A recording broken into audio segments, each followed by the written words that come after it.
भाई बहन का प्यार। महक की शादी के बाद पहली राखी थी।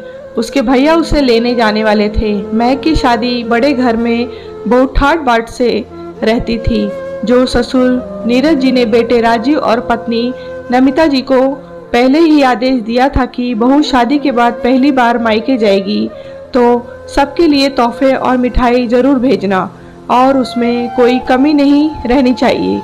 नीरज जी सिर्फ दौलत ही नहीं बल्कि दिल से बड़े और नेक इंसान थे। उन्होंने महक को बिल्कुल पिता की तरह ही रखा और कंपनी में महक अब उनका हाथ भी बटाने लगी थी। वो कहते थे अच्छा है अब मेरा बोझ कम हो जाएगा, राजीव और महक मिलकर मेरा कारोबार संभालेंगे। महक भी बहुत खुश थी। उसे लगता ही न था कि उसकी शादी को सिर्फ 5 महीने ही हुए हैं। वो इतनी खुश थी कि घर जाकर सबसे मिलेगी, सबको सब बताएगी। महक का भाई मोहित उसे लेने आया था। उसका बहुत अच्छे से सबने अभिवादन किया। महक के साथ इतना सामान था कि मोहित की गाड़ी में नहीं आ रहा था। वो राजीव ने सारा सामान दूसरी गाड़ी में भिजवा दिया।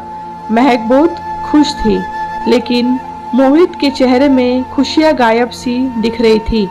महक ने पूछा क्या हुआ, पर उसने कुछ नहीं बताया। घर आकर महक इतनी चहक रही थी। उसने सबको अपने तोहफे दिए, फिर सबको सारी बातें बताई। सब खुश थे, लेकिन न जाने क्यों मोहित मुंह लटका के बैठा था।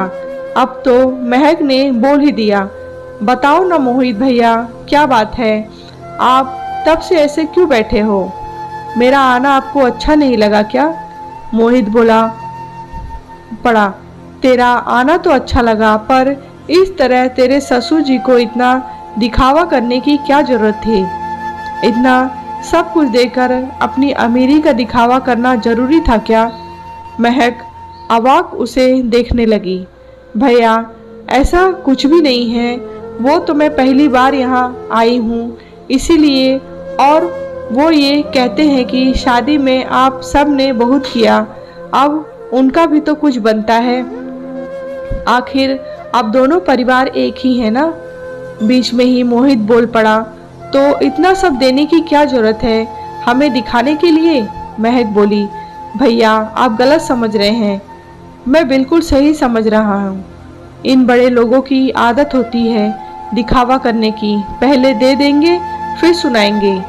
भैया आप मेरे ससुराल वालों का अपमान कर रहे हैं। मोहित खड़ा हो गया। वाह बेटा, थोड़े ही दिन में तू उनकी हो गई, हम कुछ नहीं लगते तेरे? भैया ऐसा कुछ नहीं है, आप तो जिंदगी भर मेरे ही रहोगे, पर अब वो भी मेरा घर है और उनकी इज्जत अब मेरी इज्जत है। अगर आपको ये सब ठीक नहीं लगता तो मैं वापस ले जाऊंगी, पर इस तरह उनका अपमान होते मैं नहीं देख सकती। और महक रोने लगी। महक के पापा अम्मी जी जो अभी आए थे, उन्होंने महक को गले लगाया और चुप कराया। बोले, बेटा मुझे गर्व है कि तू मेरी बेटी हो। फिर मोहित से बोले, बेटा दिखाए और प्यार में अंतर समझना सीखो। मैं उन लोगों का प्यार है जो हमारी बेटी को दे रहे हैं। हमें खुश होना चाहिए कि हमारी बेटी उस घर में भी खुश है।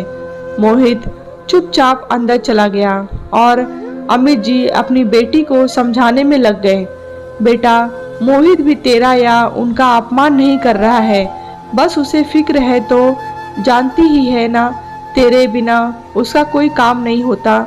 तुम दोनों का प्यार ही ऐसा है, लड़ाई करे बिना पेट नहीं भरता ना दोनों का। महक चुपचाप अपने कमरे में जाकर बैठ गई। गुमसुम सी सोचने लगी कि भैया ऐसा क्यों सोच रहे हैं, भैया के बिना घर में राखी कैसे मनेगी। उधर मोहित भी यही सोच रहा था कि पहली बार वो आए थी और मैं भिक्षा लेकर बैठ गया, अब वो उदास रहेगी तो राखी कैसे मनेगी। थोड़ी देर बाद मोहित आया और धीरे से आकर महक को उसने और बोला, तो महक ने सॉरी बोला और दोनों गले लग गए। पापा खड़े मुस्कुरा रहे थे। देखा, मैंने कहा था ना तुम दोनों एक दूसरे के बिना रह ही रह सकते। आओ मेरे बच्चों। वो खाना खाने दोनों खुशी खुशी पापा के साथ ही लिए। कहानी आपको कैसी लगी है कमेंट बॉक्स में बताएं, लाइक करें, शेयर करें।